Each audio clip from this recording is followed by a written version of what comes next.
ప్రభు మమ్మల్ని ఏర్పరచుకున్నాడు, ప్రభు మమ్మల్ని రక్షించినాడు.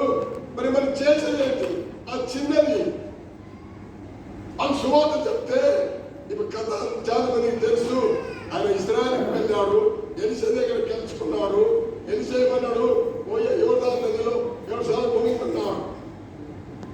ఇక కథలన్నీ దుర్దంగా చెప్పాలంటే 7 సార్లు మునిగాడు. పైకి వచ్చే వరకు మొత్తం బాగా అయిపోయినాడు. ఆ బాబా ఎంత సంతోషమో. మరి ఎందుకని ఎలిసే దగ్గరికి పోయినాడు. ఎలిసే దగ్గరికి పోయి ఆయన సాక్ష్యం ఇచ్చాడు. ఆ సాక్ష్యం అందరూ విన్నాడు. ఏమని సాక్ష్యం ఇచ్చాడంటే 17వ వచనము గట్టిగా చదవాలి. అప్పుడు యెహోవాకు తప్ప బలి దహన బలినైనను మరి ఏ బలినైనను ఇతరమైన దేవతలకు నేనికను అర్పింపను. మళ్ళా ఒకసారి అప్పుడు ఈ నామాను అంటున్నాడు. అని అన్యుడు, ఇశ్రాయేలుడు కాదు. ఆయన ఇప్పుడు ఏమని సాక్ష్యం ఇస్తారంటే యెహోవాకు తప్ప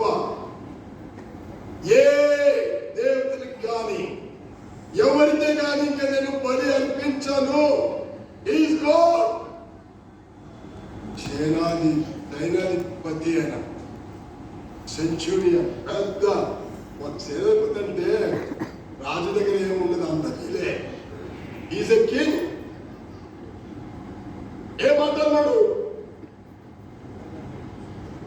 యెహోవా దేవుడు తప్ప దేవుడు లేడన్నా. ఎవరు నేర్పించినారు? ఏ కాలేజీ నేర్చుకున్నాం? ఎక్కడ విన్నాం మెసేజ్? మనం 100 మెసేజ్ వింటాము, హృదయం కదలనే కదా. ఒకటే చిన్న మెసేజ్, అది బతికే బాయి. ఒక్క చిన్న మెసేజ్, యెహోవా దేవుడు తప్ప. మళ్ళొకసారి చదవండి గట్టిగా.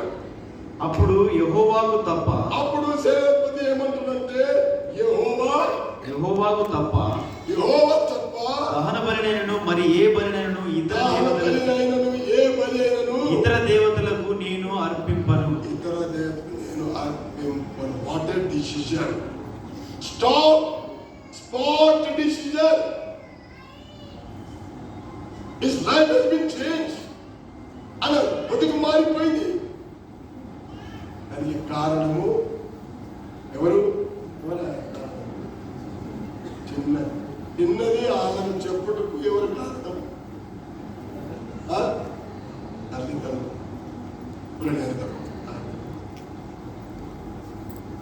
కొంతమంది ఇప్పుడు కాదులే, పాతకాలంలో